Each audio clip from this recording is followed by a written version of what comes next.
jana tulikuwa na mazungumzo hapa ya kina kuhusiana na Niko na Niko Kadi na tuko Kadi. Napenda kusema yote mbili because Niko Kadi ni mimi, alafu tuko Kadi si wote ni sisi wote except Rania. Kwa nini unampiga vita? Sasa mshawishi yeye pia awe Kadi. Now uko na hiyo power ya kumshawishi kwa nini anafaa awe. Hakuna kushawishi, juu kwa juu. Swahili Potab leo kuna desk ya IBC leo pia jana ilikuwa, leo pia inaendelea. Yes, kwa nini sasa? So jana tulikuwa na vijana watatu hapa. Tulikuwa na Chicha, anazungumzia Harith, lakini pia tulikuwa na anaitwa nani, Tina Khan na pia vile tulikuwa na Salma. Ambao wote tulikuwa tunazungumzia swala zima la Niko Kadi. Vijana wamekuja na ili vuguvugu, wamekuja na hii harakati ya kuhakikisha kwamba kila kitu kinakwenda sawa. Vijana 6,000 ama wale waliozaliwa kwenye mwaka 2006 waweze kujisajili kuwa wapiga kura. Si tu, na kuna wale wengine ambao kwamba ni watu wazima na uzima wao pia na wao hawajajisajili, wana hiyo fursa. Lakini sehemu kubwa target ni kura milioni 6.5 IEBC inazolenga kwenye hiki kipindi. Huu mwezi mpaka tarehe 28 wanalenga 2.5 kupata idadi ya hao wapiga kura. Kwa Mombasa hapa jana tukasema kuna 1094 ambao kwamba hawajajisajili lakini wanafaa kuwa wamejisajili. For example, umetaja Rania, yuko within hiyo band ya 94,000. Sawa.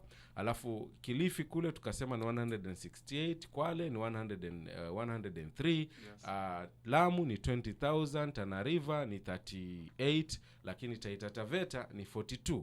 Kenya nzima ni 12 million. But target ya IEBC wanataka 6.5.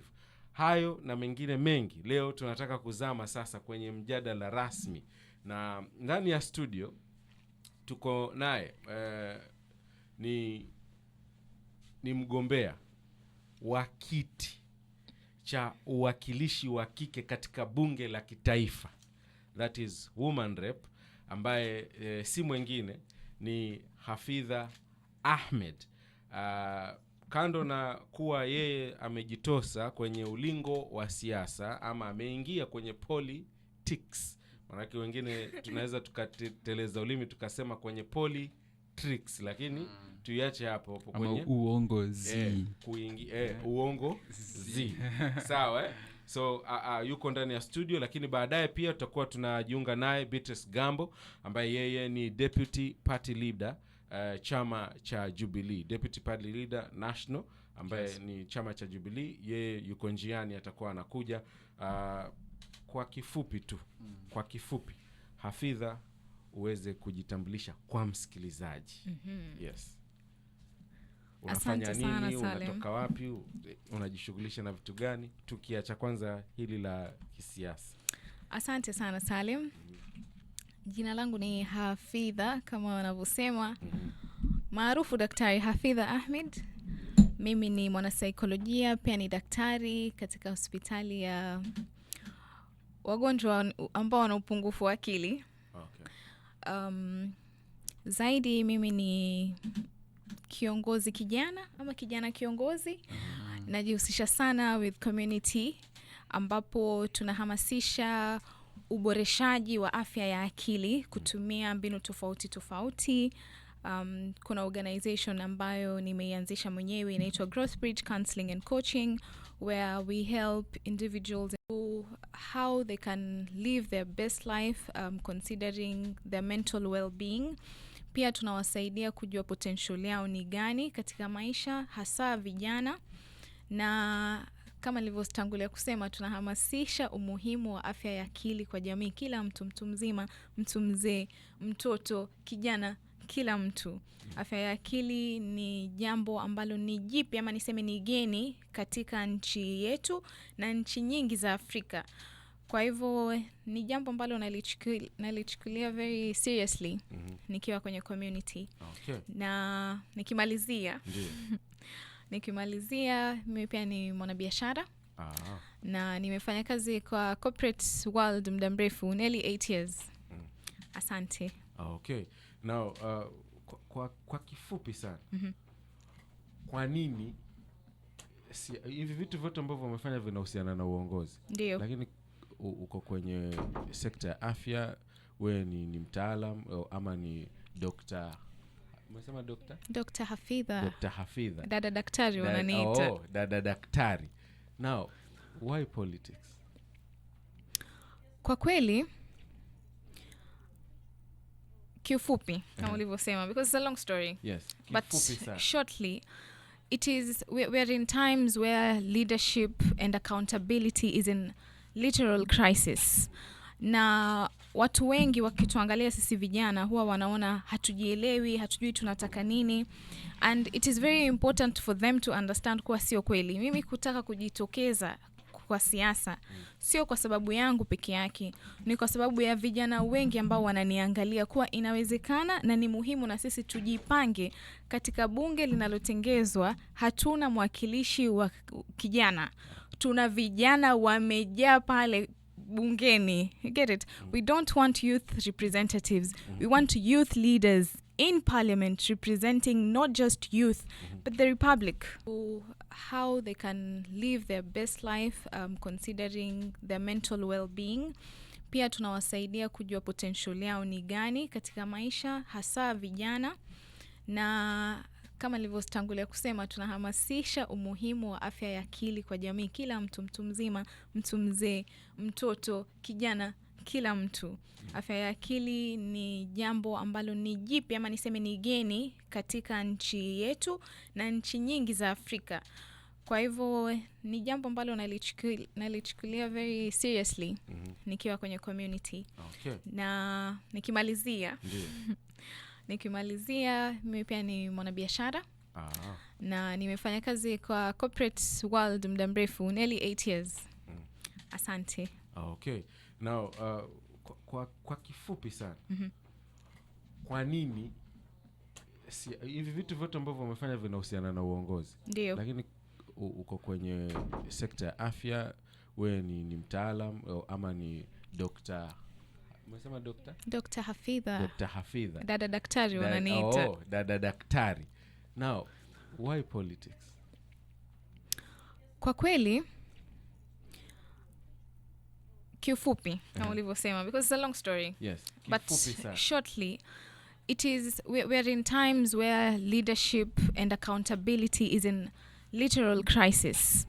Na watu wengi wakituangalia sisi vijana huwa wanaona hatujielewi, hatujui tunataka nini, and it is very important for them to understand kuwa sio kweli. Mimi kutaka kujitokeza kwa siasa sio kwa sababu yangu peke yake, ni kwa sababu ya vijana wengi ambao wananiangalia kuwa inawezekana na ni muhimu na sisi tujipange. Katika bunge linalotengezwa hatuna mwakilishi wa kijana, tuna vijana wamejaa pale bungeni. You get it? We don't want youth representatives. We want youth leaders in parliament representing not just youth but the republic. Okay. Aya, sawa.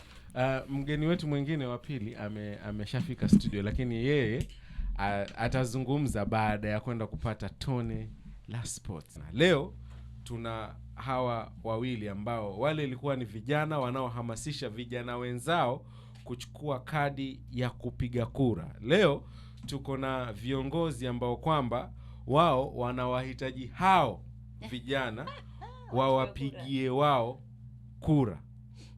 Sasa hawa viongozi wanafanya nini kuhakikisha kwamba hao vijana watashawishika kuchukua hiyo kura, halafu wawapigie wao kura, wawasimike madarakani? Kwa mpango gani? Kwa njia gani? Watafanya nini? Vitafanyikaje? Wako hapa kuhakikisha kwamba hilo tunaliweka sawa. So Josh, tunaanzia pale pale kwa jana. Niko Kadi. Yes. Mimi nairusha kwako. Uanze. Kwanza kabisa tumkaribishe, sitaki kutumia neno mama, Mheshimiwa Beautrice Gambo, naibu kinara wa chama cha Jubilee. Mikakati ama mipango, strategy, mikakati ya chama. Karibu sana uweze kujitambulisha kwa ufasaha kwa vile unavyojua wewe, halafu Josh atuanzishie gurudumu. Asante sana. Yes. Kwa kunikaribisha katika segment hii Nimefurahi sana. Na kama nilivyosema awali, mimi nikija Swahili Pot FM niko nyumbani kabisa. Na nimefurahi zaidi leo ya kwamba nimejumuishwa na vijana.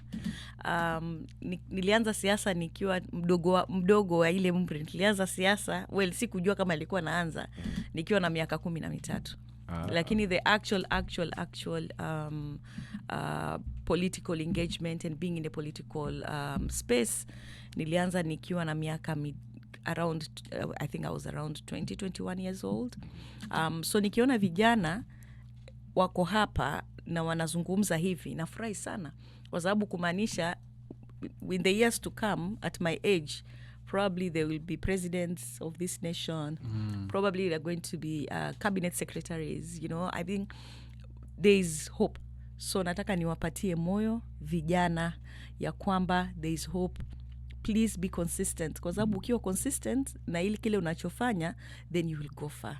If you are faithful with what you do you know loyalty is the currency of politics. Loyalty is the currency of politics. So if you want to go far in politics and if you want to be trusted, you have to be loyal.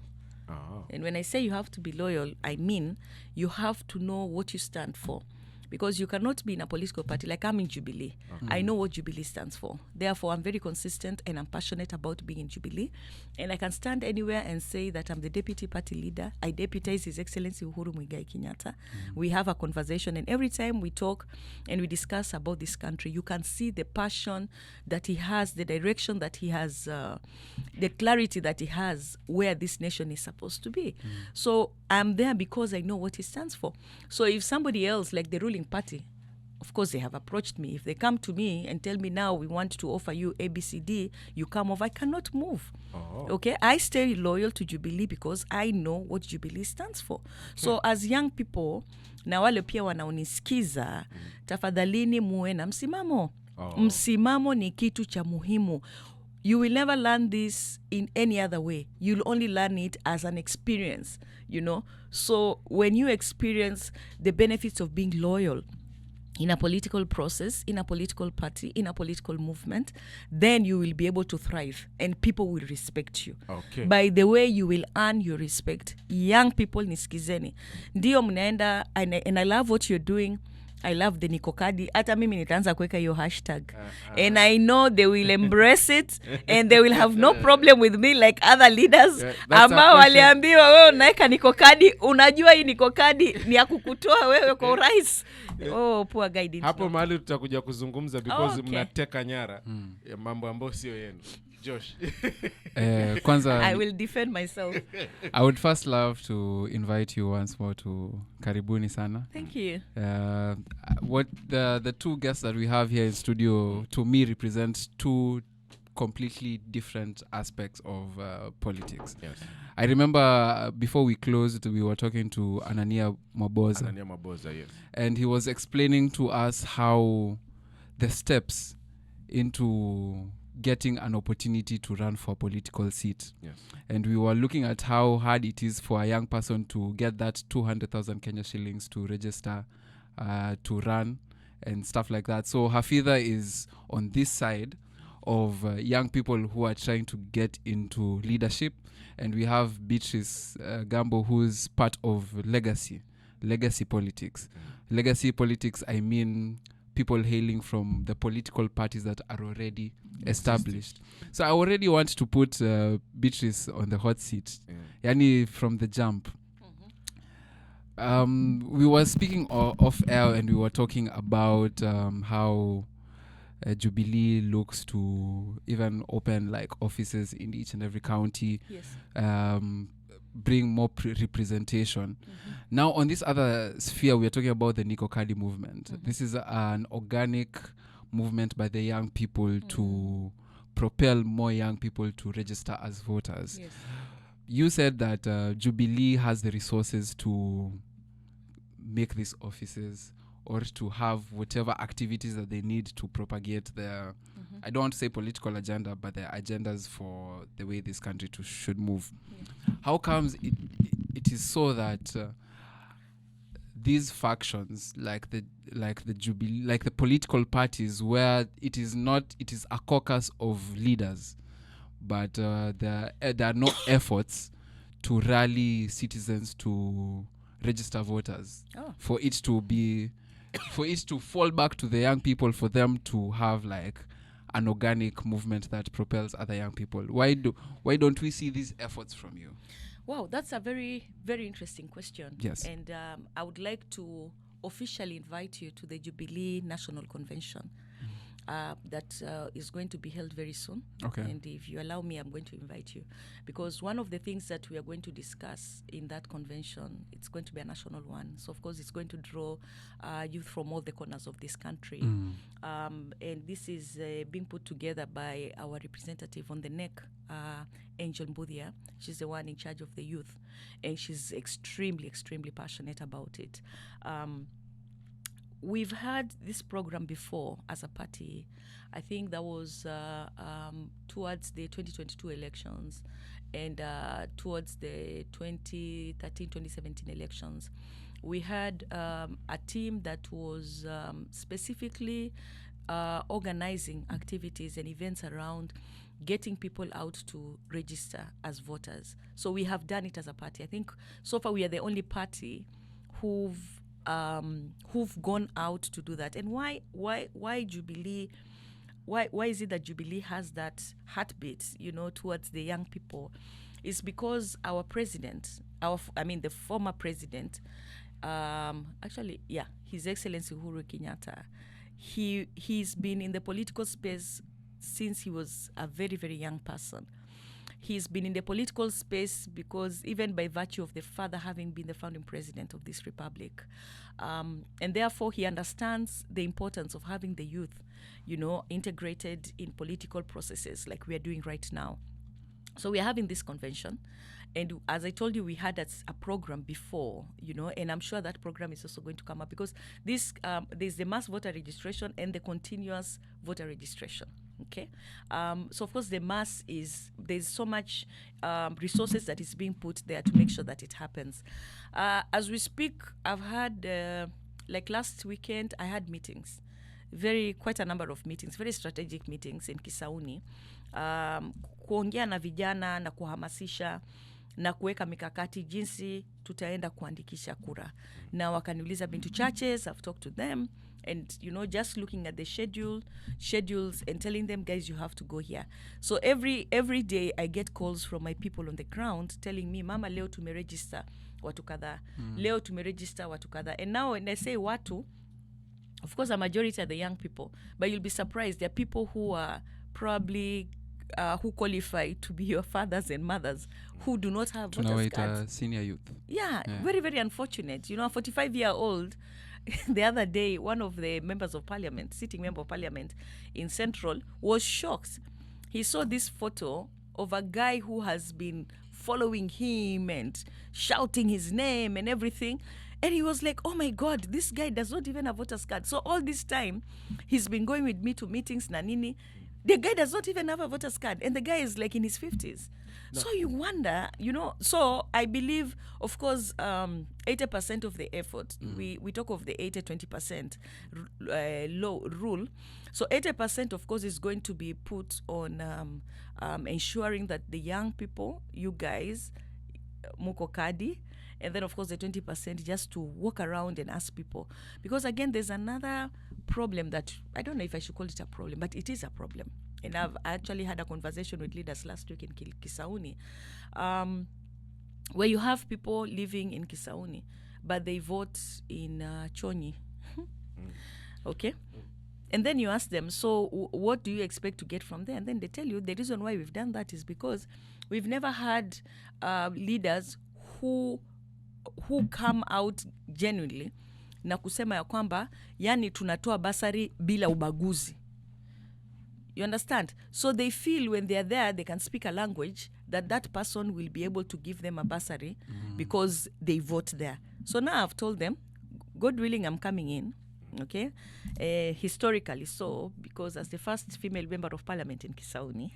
And I'm telling you, guys, come back. I'm a mother, and therefore I will make sure that all my children are taken care of. Okay, Beautrice, swali la Josh ni kwamba unaona hii Niko Kadi. Let me put it wenyewe vijana it's a organic thing. It's their thing. Yeah, it's their thing. But I'm not saying Jubilee, but the political party in your own sphere, uko mahali ambako kwenye mmejificha, mmekaa kama vyama vya kisiasa. Now that wewe uko hapa ni naibu kinara wa chama, wacha tukuzungumzie wewe kwamba nyinyi nguvu yenu kubwa hamjaiwekeza kwenye kuhamasisha hao vijana ambao wao ndio wana idadi kubwa ya watu, na pengine hata inaweza kaje kawa wapiga kura. Hamtumii hizo rasilimali zenu kuwasukuma wao kuchukua kadi ya kura, lakini sehemu kubwa vyama vinaonekana wanatumia rasilimali zao kuwatumia vijana kwa namna nyingine tofauti. Huu wakati wamejitokeza kwamba sisi tumeshajitambua kwamba uongozi ni sehemu muhimu ya maisha yetu ya kila siku hapa nchini, lakini nyinyi mmetulia, hilo hamlifanyii kazi, mnasubiri mpaka wakati wenu ukifika ndio sasa na nyinyi mwatumie vile mnavyojua nyinyi. Actually, that is a very it's a very genuine question. Okay, na ni kitu cha kusikitisha vile vijana huwa wanatumika. Okay, na ndo nimeanza nikisema kwamba chama chetu tunapanga kongamano la vijana. Unajua, unakumbuka kuna wakati vijana walisema tunaenda Ishaweri tunaenda kumuona Rais Uhuru, rais mstaafu, tunakuja. And mwanzo tulikuwa tunasema maybe ni bloggers, then wakasema by the way tunakuja, na tunakuja tarehe fulani, saa fulani mtatupata Ishaweri. So kwa sababu ya hiyo tukasema pana, wacha tufanye hii kongamano, waje njooni sasa.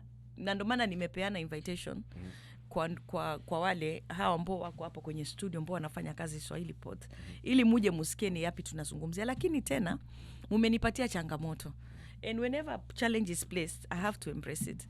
So ile changamoto mumenipatia, nikitoka hapa naenda kupigia nani yule anayesimamia mambo ya vijana, nimuulize, je, mbali na hiyo kongamano tumepanga nini tena activities za mashinani kuweza kuwasaidia vijana waweze kuhamasisha na kuwasaidia watu jitokeze kwa wingi ili waweze kujiandikisha. I have taken that challenge 101%, and thank you very much kwa kunipatia hiyo challenge. Hafidha, nimeiandika, nimeinakili. Okay, Hafidha, umemsikia hapa Beautrice Gambo. Jana tulivyokuwa na wale vijana hapa, kuna ni kauli ilitoka that the people in power fear the power of the people. I think ni Harith alimaliza na hiyo nini, the people in power fear the power of the people, au ni vijana walisema hivyo. Wewe hii kauli unaizungumziaje, ukizingatia kwamba wale viongozi ambao tuko nao wamejitokeza? Sijaona upande wa Jubilee, but I can mention, naweza sema kuna wale wamesema pia na wao wako kadi, lakini wao wako madarakani. Sawa, na kauli ambazo zilitoka jana hapa kwamba hii kadi tena, kumbe kadi ziko mbili, kuna kadi nyekundu na kadi ya kijani. Sisemi maneno yetu sisi, mimi Shamsa na Josh, maneno ya vijana jana waliokuwa hapa. So do you believe kwamba hili vuguvugu, hili swala la Niko Kadi, viongozi kama Beautrice Gambo hapa wameliteka nyara? Okay. And do you believe kwamba the people in power fear the power in the people? Right. Kitu cha kwanza, all right. To start off, when it comes to our current leaders, they honestly by far underestimate the ripple effects that the youth have on each other, the influence we have on each other. This whole Niko Kadi initiative, it is not a trend. Okay, it's not a trend. Watu wanasema let's jump on the trend. It's not a trend. It's a reality, and it's in action. Okay, so when it comes to the people in power, I'll speak about my experience. When I was starting out, I was getting different advices from different people. You know, you want to do this. Niko na connection, niko na namba ya mtu flani flani, niko na politician flani flani, anataka kukutane nao. And I'm telling you, the condescending and patronizing words that I used to receive from them is definitely it's like reverse psychology of what you have just said. But yesterday when I had Harith say that when I was tuning in, I 100% agreed to that statement, that people in power are actually scared of the people who actually have power, not only to put them back in those seats, but to actually do the right thing and to change the whole, let me say, narrative or the political culture we have here in Kenya. Now, I've lost my trail of thoughts because I want to say so many things. Yeah. But to slow down, when I was meeting these people, I remember they were telling me, nyinyi vijana mmechanganyikiwa. Nyinyi vijana shida yenu ni mtaanza kitu alafu mtaacha katikati. There is no hope or there is no future for vijana and they're just making noise. And now tuko Kadi, they're all scared. Wameanza kubabaika. Pia wao sasa wako Kadi na sisi. You know, they want to be part of that tuko Kadi. But the whole tuko Kadi initiative is supposed, we want to wipe everyone in this administration off the administration so that we start afresh. You right? want to wipe everybody in the administration off administration so that we start again. Tuko Kadi for that reason.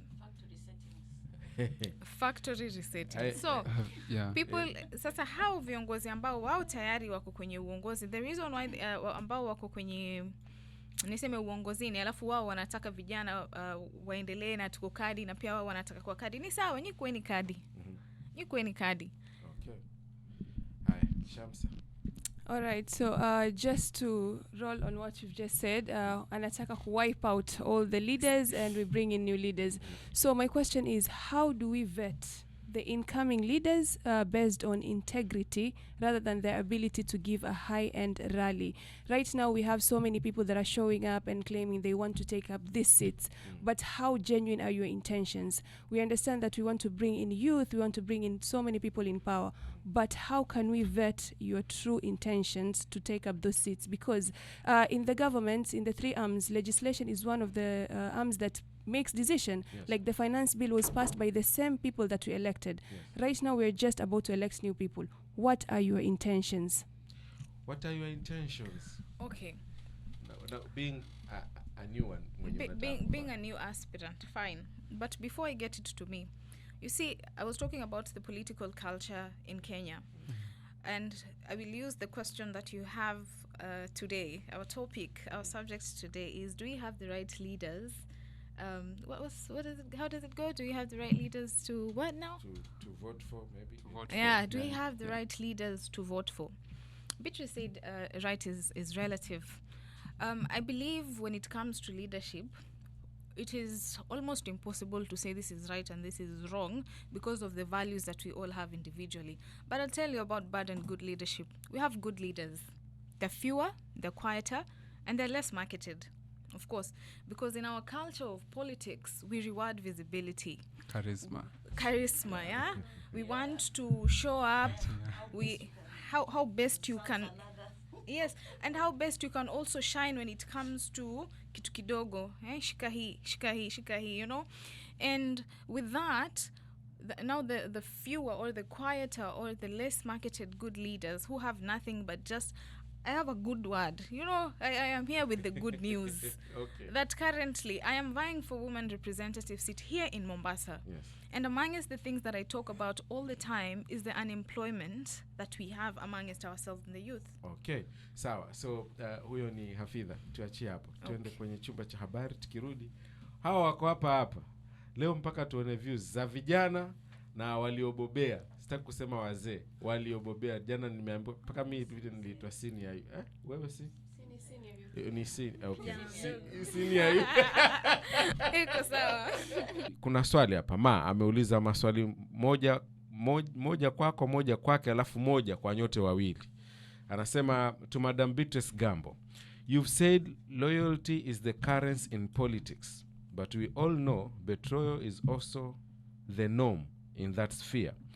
would I be wrong if I said you, into brackets, Jubilee Party, is playing the classic Mwamba ngoma huvutia kwake card, acting like sweethearts to the youth, only for you to turn on them once you've used them to cross the proverbial finish line?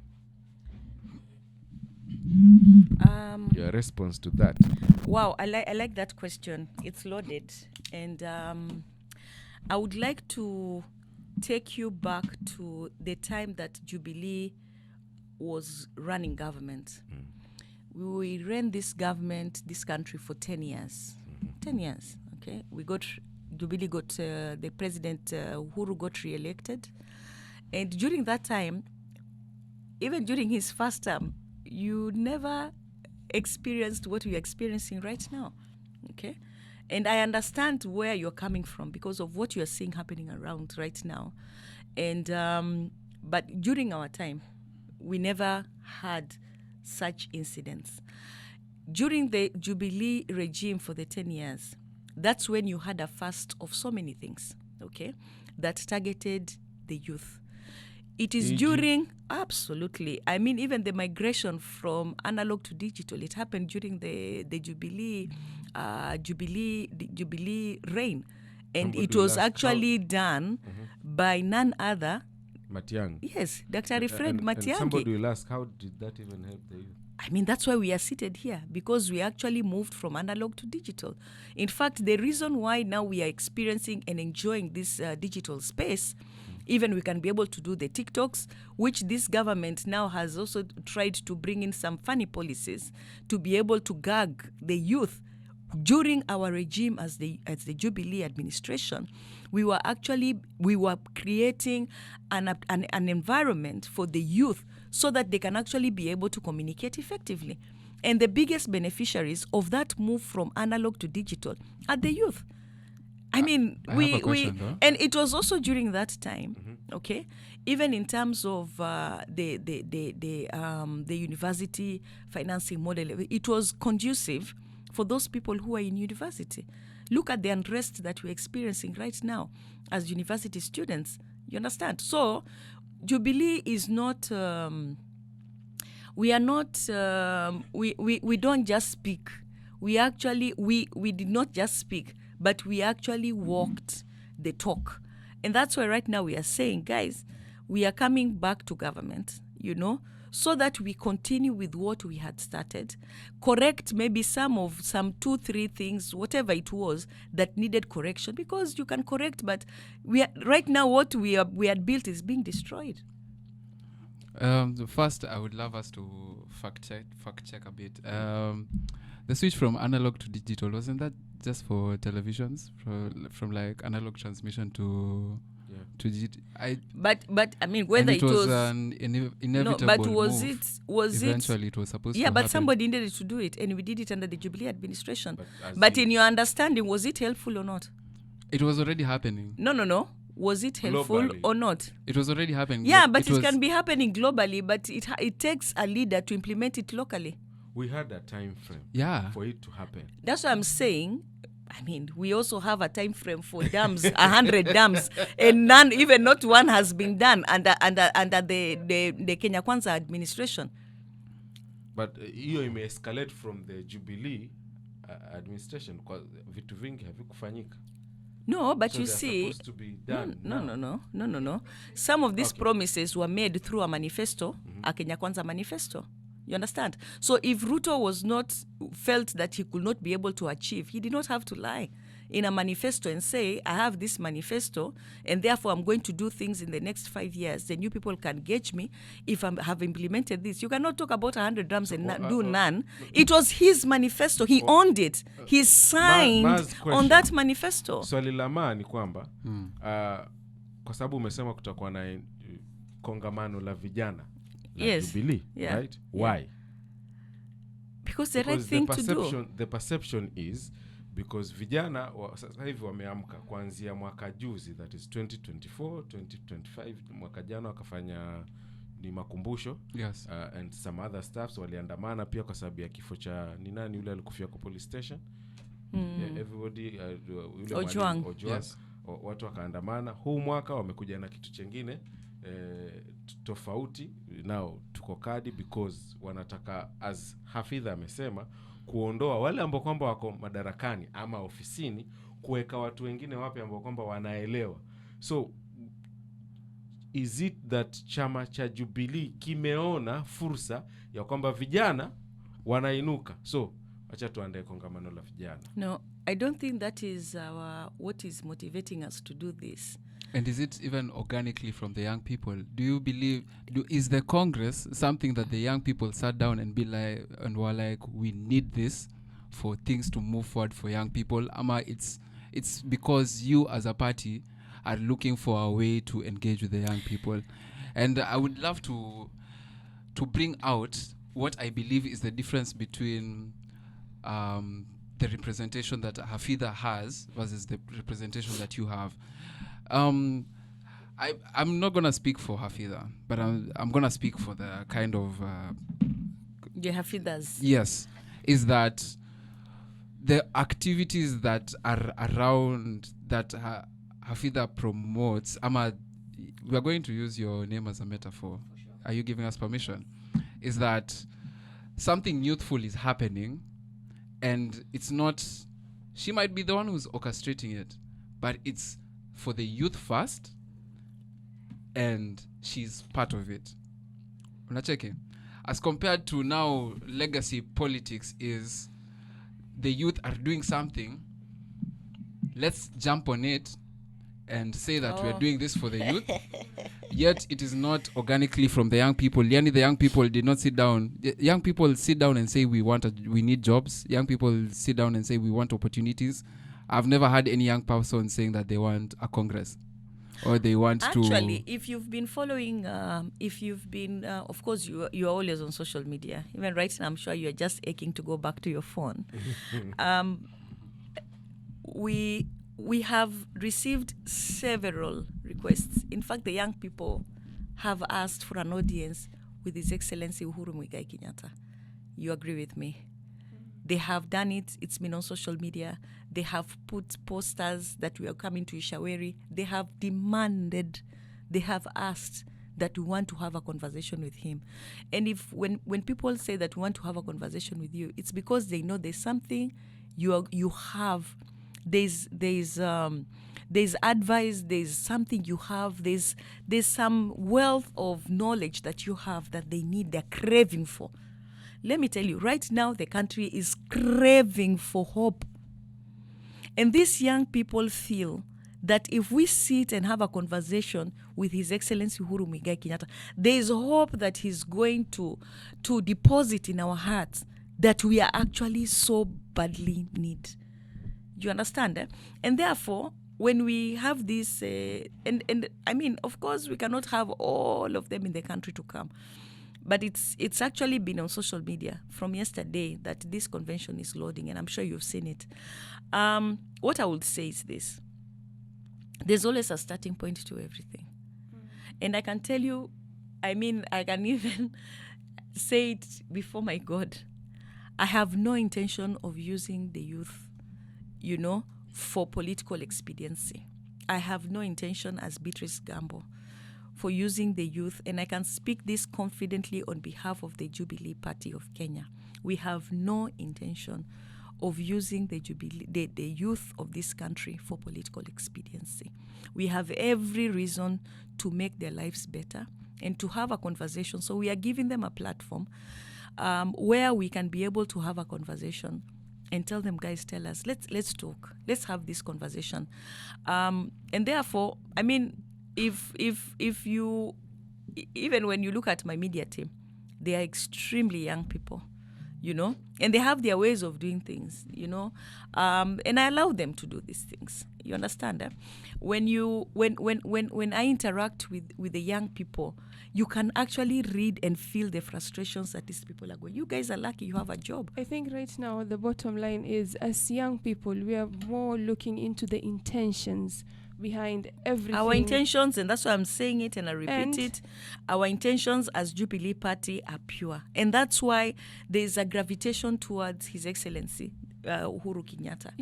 When you started saying I will post this and have the Niko Kadi movement, now as youth we sit down and look at it like, are you doing this because we're headed towards election and you need the youth to be on your right side, or is it something that you're doing from the bottom of your heart simply because you want to involve the youth? So right now we're not only looking at what is being said, we're beyond that, because even for the leaders that are in position right now, they sang a lot of songs, very beautiful songs to us. We will do this, we will do that. So right now as a party, it's high time you come up with something that is not already happening. Like right now, the Niko Kadi movement was started by the youth. When you hijack that movement, or when you want to be a part of that movement, we look at you like we are not sure where to place you. So it's time as Jubilee come up with something else that is totally beneficial to the youth, without having an agenda of pushing Jubilee as a party. I think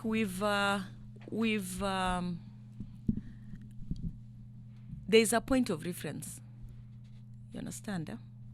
And when I say a point of reference, you have 10 years to actually look at our interventions and how we plugged into the processes to make sure that the youth have better lives. Some of the initiatives that we started. I by God's grace, I got to serve as a gender advisor to the Prime Minister. And at that time, I was really, really very young, because that was in 2008, 2009. You understand? After the understanding between the late Raila Odinga and the late President Kibaki, I got in to serve as an advisor to the Prime Minister. So I really have an understanding of what it means to come up with initiatives that can be able to make the lives of the young people better. Raila believed in me, even as a young person, that I can actually be able to effectively advise him as a principal. And sometimes I'll also have to advise the president, on matters gender. What am I saying? We have no intention to hijack anything. We don't have to hijack. All we are doing is just to complement the voices, to complement the initiative.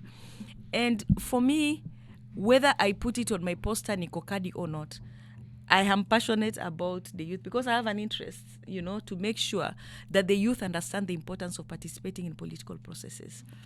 When I get an opportunity to bring in jobs, like in Kisauni, I will definitely have to first engage the youth who are registered, because then that gives you a clear definition of where you are positioned in that particular space, the boundary.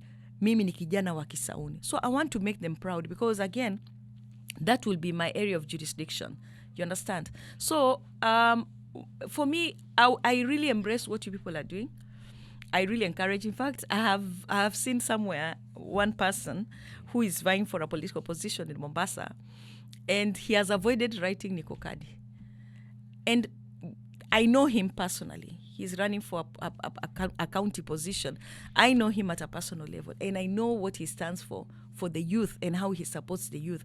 But he has avoided that because he does not want to be castigated the way you are doing it. Like, oh, you're taking advantage. I don't think he will take advantage. Personally, I have no reason to take advantage of the youth, but I have every intention to make your lives better, because I know if you guys are comfortable, then I will go even before my God the day I die, because I fear God, honestly.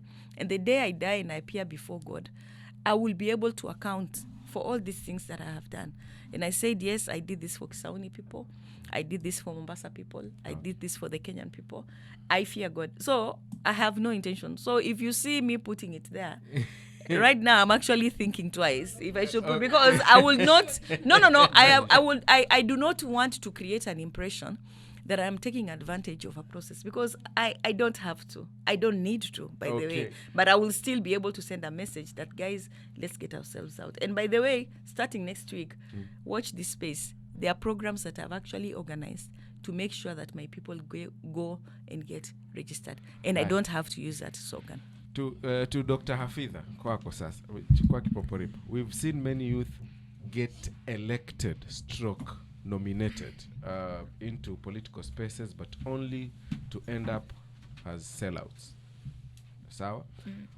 What's different about you, Daktari? But also, is youth leadership the penicillin to this ailing nation, or is it integrity in leadership regardless of age?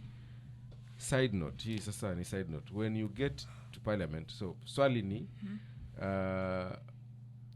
is youth leadership the penicillin to this ailing nation, or is it integrity in leadership regardless of age?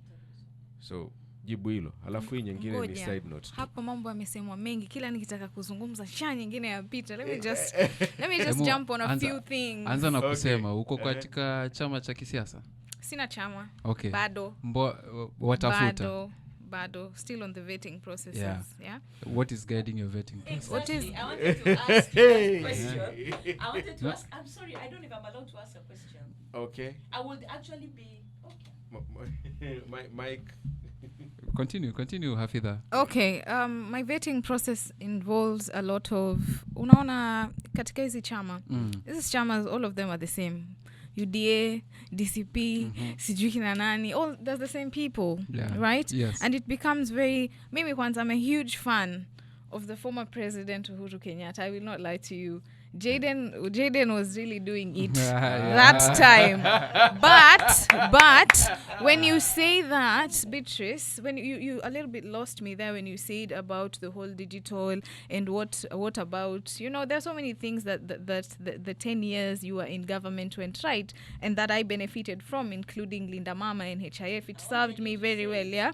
But when it comes to digital, we are currently at the age of science and technology. There's no way you can say that you brought about anything. Wakati, during that time, when you went to government offices, I want to be assisted. Photocopy haifanyi. Photocopy na digital wapi na wapi. When these things could be implemented virtually and things like that. When we are looking at opportunities, they all had to come from a point of the generic jobs that we used to have. But so many things, in fact, even the leaders that we had then, including the former CAS, Nadia Ahmed Abdallah, are people that I look up to all the time to date with their leadership, yeah? But we can say that not a single administration that has served this republic has been perfect. Like, all of them have had very significant fault, and corruption has just always been on top. You would find that a leader, the president, maybe is trying to do all the right things. But you imagine a country that has over 3,000 or more representatives or leaders. How do you control all of those? Yeah, it's haywire. Yeah. Back to my question. Kizungu hapo pia kidogo kimenikishasha. Kuna pata hapo amesema sijui what? Kidogo. What is that?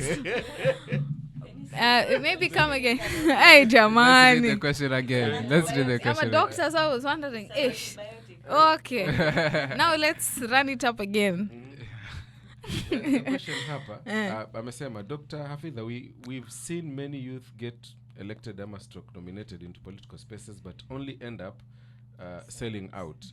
What's different about you, Daktari? But also, is youth leadership the penicillin to this ailing nation? Or is it integrity in leadership regardless of age? Okay, that's a really good question. I am not different to any youth of Kenya. I've grown up in the same systems, grown up in the same family structures. Not a single thing I can tell you I am different or I am special than any other person. But let me tell you something. One of the things that limits us as youth is we are very new in the political, not just spaces, but with the political information that we have. We are not as conversant when it comes to constitution, the legislative, how things work. And we are only, that is why Beautrice said we'd start something and then we'd not see ourselves through it, because we are predominantly directed by, like I said, influence, what you hear from the other person. And I think that is a challenge that we can all take as youth, to stay informed, to understand the constitution, to understand the systems, to understand the governance and leadership generally. You see, some of us are showing up in line because there are people like myself who want to represent or who want to show up. We just don't want to show up during maandamano. Hatutaki kuandamana peke yake. Hatutaki kuorganize maandamano peke yake. We don't want to do that. That is why kuna watu wanafanya initiatives ama they're coming up with amazing ideas like Tuko Kadi. And it will be very bad and limiting to segregate the senior youth who want to proceed or to push forward to Kadi. Do you know why? To Kadi not only brings out youth who are not registered, but it also brings out how watu wazima, ama niseme wazee ambao hawajakuwa registered.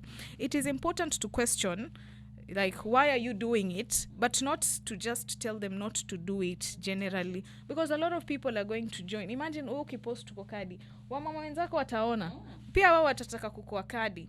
Whatever you do with this Kadi in 2027, as much as we have met the 6.4 million that we are hoping to do, right, 6.5 million that we are hoping to lock now, ukikuwa na ile Kadi, you have a voice and you can decide what you are going to do that day. And we are going to help you, because we will constantly keep bringing up extrajudicial killings that happened, what has been happening. Yeah, hizo pesa ambazo ati rebranding in Kenya cost billions of money, restructuring calls, when these things are actually already working and they just need slightly improvement and definitely evolution. Now to answer the question, personally, as a young youth, mimi I've lived, I was raised by my grandparents, and kwetu kuwatch news ilikuwa kama ibada. You know, kina Eugene Wamalwa, like those people from Kitambo, we know them because we saw them. Right? Yeah, Kijana Wamalwa. Yeah, I used to call them Kijana Wamalwa, right? He's not Kijana anymore, but you know, people talk about it, like you would hear a name and then you know whom they're talking about, but we don't know that much. Yeah. And right now as a youth, mwenyewe nimetaka kujitolea huko nje, it becomes very limiting for me to do things visibly, because I am fearful that I could be attacked. I am fearful that things could just go sideways, because I do not have the right support system, I do not have the right resources. So tunafanya vitu ground, alafu mtu atakuuliza mbona hatukuoni, because they expect you to be doing these things and then you post them on social media. And like one of the aspirants in Kilifi Women Rep, nyumba yake iliingiliwa, wakamvunjia, wakamharibia, you know. What? Imagine. So you are at risk of exposing yourself. I cannot speak about many youth who get nominated and then they sell out, but I can speak for myself. I know why it is important for me to stand and represent the women of Mombasa, because we are highly underrepresented. Yeah. Kusema kweli, we are highly underrepresented. Ukichukua orodha ya nominations, ukichukua orodha ya people that get privilege or get privilege from existing administration or administrations ambazo zitakuja, utapata hata hapa Pwani waziri sijui kina nani, utapata ni kidogo ni wanawake, alafu kidogo ni wanawake wa Pwani wenyewe. So I want to amplify that voice. I want to change the narrative around wanawake. You know, the whole point, people I think confuse what woman representative is supposed to do. Woman representative anafaa kuongeza idadi ya viongozi wa kike kwenye bunge. It is an affirmative. Lakini ukienda utaambiwa, what can you do for us as men? Because pia wanaume watapiga kura, that's for sure. And you must have something to tell them. But mimi, you see, when I go and speak to the men, you're a husband, you're a brother, you have sisters, you have kids of your own who are women, and that is what we are trying to do. We are trying to amplify their voices. We're trying to get them to opportunities. Wewe kama babake hautahangaikia huyu mtoto wako, because this child is already taken care of with the right leadership. I remember one time I was talking, not with the right leadership, but with good leaders. One time I was talking to these people who are in marketing and communications, and I told them, I just said, you know, in the statistics, what have the NGAF has been doing, like buying umbrellas, buying bodas, you know, the old way of empowering people. Like, but that is what NGAF is supposed to do. You should go. But that is what NGAF was supposed to do, because those are the things we want to change. Sio kila mtu ataka anunuliwe mwavuli. Sio kila mtu ataka anunuliwe bodaboda. Times are changing, opportunities are changing, and we need to jump with the change. Yeah. You know, we cannot go to Singapore with ideas from third world countries. Right? Yeah, it's impossible. So when it comes to selling out, tunajua sisi vijana, most of the times we want the fast life. We want something to give quickly, right? We want the instant gratification. So when you get to this post, it is easy to be swayed. when you've gotten a nomination, now you are on top of the world, you're on top, sasa wewe umeingia deep state, right? Now ukiingia deep state kidogo, you start behaving differently.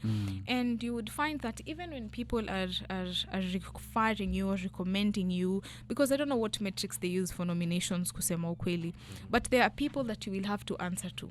Okay. Sawa. Kuna maswali kweli yanatiririka hapa. Okay. Leadership is not about age, it's about values, integrity and track record. For sure. We've seen young leaders get into power and become even more compromised than those they replaced. Being young is not a qualification. For sure. Being principled is. For Even sure. at 84, Bernie Sanders continues to inspire young people through consistency and courage. Bernie Sanders ni Senator Nairobi Democrat. As a Kenyan youth, we must shift from age to substance. For sure. Choose leaders based on what they stand for, not how old they are. For sure. Yeah. Okay, let me just finish. I'm sorry, Beautrice. Okay. Let me just finish. You know, before umalize kidogo niruke huko tufanye sports alafu turudi tumalize. Just to wind up. Okay. We're talking about principles, you know. Unajua kuna kitu kimoja ambacho sisi we don't have in mind. Unaona hata watu ambao wanakunominate, they have expectations from you. And most of the times hautaruka kwa kile anachokisema. So how we go about these opportunities really differs. We may have been offered opportunities, have been approached by parties, a number of them, different kind of people, but I ask them, do I look like Karen Nyamu to you? I have plenty of ideas that are always boiling. So to give me an opportunity just to control how my head operates and how I think is something that you don't comprehend. I do not subscribe to that. So when it comes to us youth, we need to understand, why do we want to represent? Is it because, you know, politics is a very lucrative job anywhere in the world? That is for sure. Why do we want to represent? And you can always tell by the omissions or submission of somebody's work. Mimi, I tell people all the time, you want to go to ground, come with me. But there are things that I cannot post about. Because I do a lot of gender-based violence recovery. I cannot expose them even further just because I want the whole world to see what I am doing. Okay. You know? And a lot of people know what I am doing because they go with me. The best I can do is amplify and speak about them in spaces like this. I speak about digital literacy every single day so that we can create more opportunities for ourselves, because we are in times where you can employ yourself. You can do all of that at home. You know that. I can do all I am doing at home. And lastly, in mental health, Jamani, we are a generation of kids from traumatized parents. And only now we are getting the leverage, or we are getting the pleasure and privilege of maximizing mental health. Like I said, I help people to realize their full potential through accessible mental health services and personalized development programs. It is you we want. It is you we care about. We go not only to primary schools to talk to kids about the situations that they are in. We go to high school and unis as well, because we are trying to give a whole mindset shift. And along that, squeeze hata wasifanyi campaign jamani. Okay. Squeeze nafanya civic education. Wafanya civic education. Tupate tone la sport alafu tukirudi tumalize. Subiri. For Niko Kadi, the first process was for us to register our people as voters. And I mean, we are very keen on the young people, but it's for everyone, all ages, for everyone to be registered as voters. But the next step, of which is now the huge conflict, is that we believe that we need to vote the right people in power. True. They're out there. Okay. Yes. Now, most of the comparisons we are making is in accordance to the history. Where you either want to do better than what has happened before, or you want to match the good that has happened before, or you want to, whichever the case that is. My question is, from where both of you are sitting as political aspirants, what has guided you to believe that you would be the best fit for the people you are looking to receive the votes from?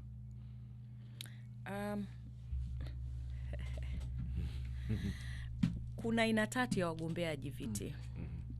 Aina ya kwanza ni yule ambaye yagombea kiti kwa sababu yataka kuitwa mheshimiwa. Ametamani sana kuitwa ile jina la mheshimiwa. Yes. Mgombeaji wa pili ni yule yafanya kwa sababu hii itampatia nafasi ya kufanya biashara. Kwa sababu akiingia mahali akisema kwamba mimi ni bunge wa sehemu fulani, mimi ni gavana na nini, tayari hiyo inampatia leverage, ya kuweza kuketi na watu fulani, yuko na power fulani, umesikia wengine wanasema tunataka power.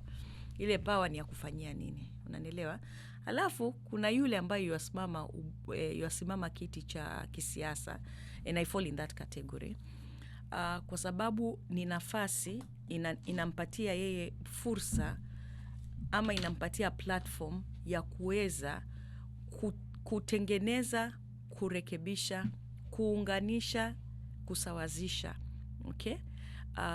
Mambo ambayo yanawahusu wale watu ambao yawakilisha. Mimi kama Beautrice Gambo nashukuru Mwenyezi Mungu hata tunavyoongea naitwa mheshimiwa.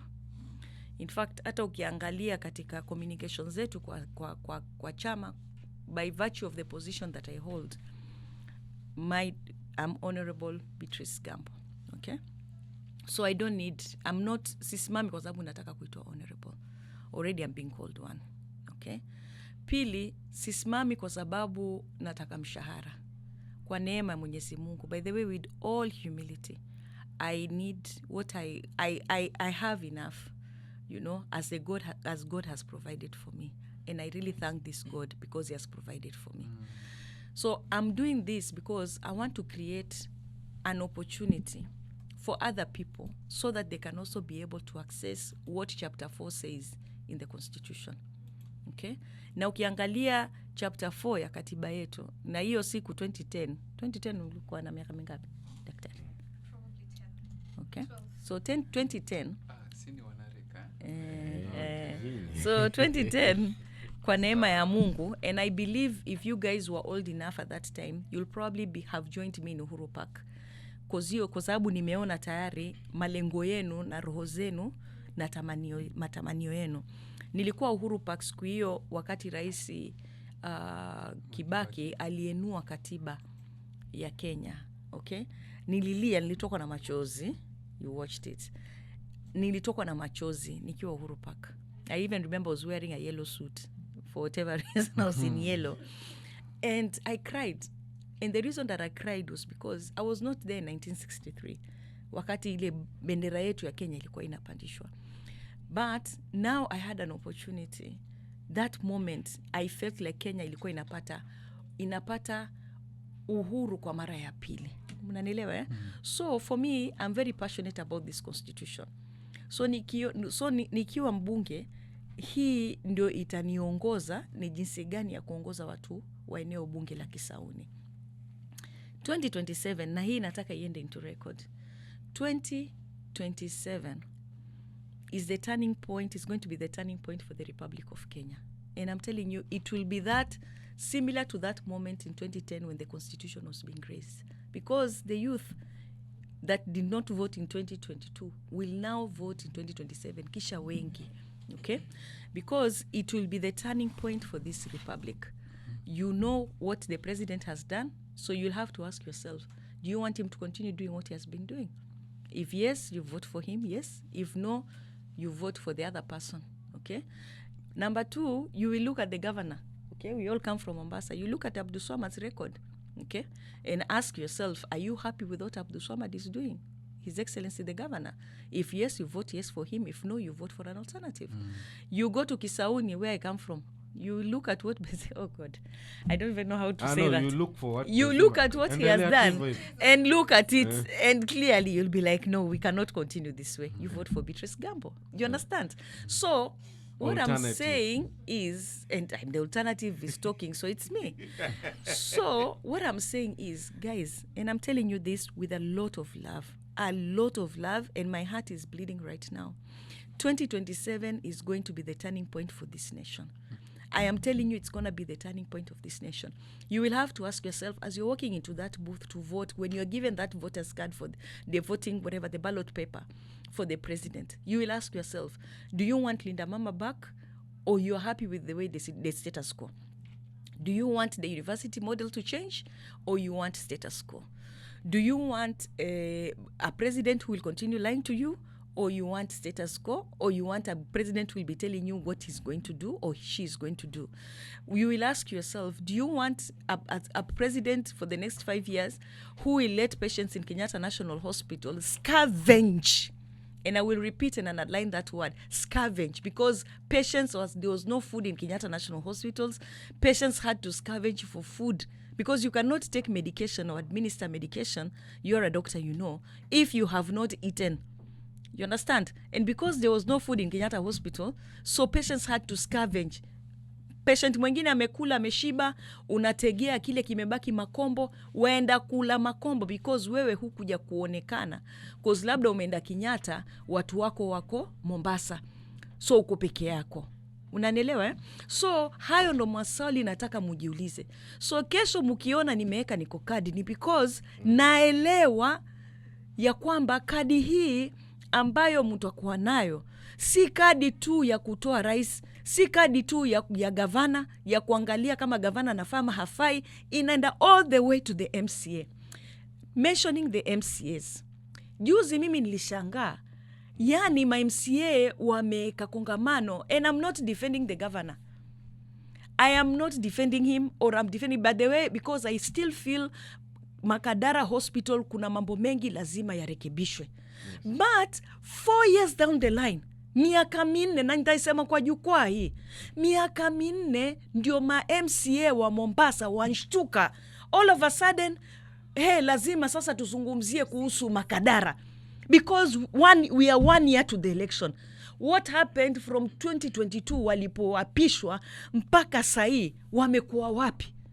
Kwani kumekuwa kuna shida Makadara Hospital? Patients wangekuwa hawangaiki na madawa. All that time, where have they been? And then President Ruto, please focus. You know, you cannot start crying about Nairobi Hospital. Yes. You know, you cannot start crying about a private hospital, Nairobi Hospital, because you're saying, oh, mimi ndo patron. So what? You're a patron of the Republic of Kenya. So before you rush to Nairobi Hospital, because I have been in Nairobi Hospital, I've been treated in Nairobi Hospital, first fix Kenyatta National Hospital. Okay. First fix those other public hospitals. And then you come and start bragging about Nairobi Hospital, where you are saying, now I have these people, they have to go and do what? Ruto, keep off. Focus. Amemaliza kauli yako ya mwisho Hafidha, tukimaliza dakika hatuna zote. We are currently in an administration where we focus so much on roads and buildings and luxurious places. Kama nilivyoambia mimi nalelewa na nyanyangu na my grandparents, and they worked at Gikomba wakiuza viatu, wakiuza mitai and all kind of things. Na sasa ishabomolewa. I literally used to do Mpararo Nairobi River on a daily as a girl, and I used to be whipped out of it. And you're wondering, why are you trying to transform that into a mall to modernize it? There are so many ways you can do that, because remember we are selling thrift. Most of the people selling at Gikomba, they're selling thrift. Anyway, what I'm trying to say is that we're in a government or in an administration where it cares so much about the aesthetics, the beautiful roads, the beautiful buildings, but they don't care and markets about the systems and the wananchi themselves, the citizens of this country. I was talking to someone the other day, and alikuwa ananiambia Kenya is one of the many countries in Africa where we have a lot of politicians, many politicians, but we don't have citizens. Because hata hao wanasiasa, in fact rais anasema kina nani hao wanasema sijui nini na nini na nini, referring to his oppositions, when really opposition should really not be in your head right now. You should be thinking about these people ambao wanateseka. And mimi, why I want to be in it really sucks to say politics. Why I want to be in politics, really, because I just want to be. Leadership. I want to be in leadership, kusema kweli, for so many reasons, and one through a political process. That's what I think I've already said, that to change the narrative. Because I want to represent the girl child wa hapa Mombasa. Honestly, it's not even about the titles. Most of the times when I tell people I want to be the woman representative, and they ask me, wewe unajua women rep analipwa pesa ngapi? And I'm thinking, I have a good career. Mimi, during my when I was in campus, I helped my parents to pay my school fees. I'm such a grinder. But right now, even paying for a diploma, which I want to use to support the community, is chaotic, because things are life is so difficult for everyone, even prioritizing on education is a problem. But that's the thing, we want to show up and we want to prepare for leadership. Hata mtu akisema, vijana mko hivi na hivi na hivi, imagine, don't listen to that. A lot of people tell me, anza kama MCA. No, this is where we start and this is where we're going. And remember, the reason why I also decided to just take that leap of faith, it's because in 2027 is very promising. It is going to be a whole different political environment and political amplification when it comes to leadership and the whole process of voting and what we are doing right now. And this is our chance to show up and to have not just integrity and principles, to have in mind the objectives of what we really want to do and what we want to change, because we have potential. Okay, asante sana.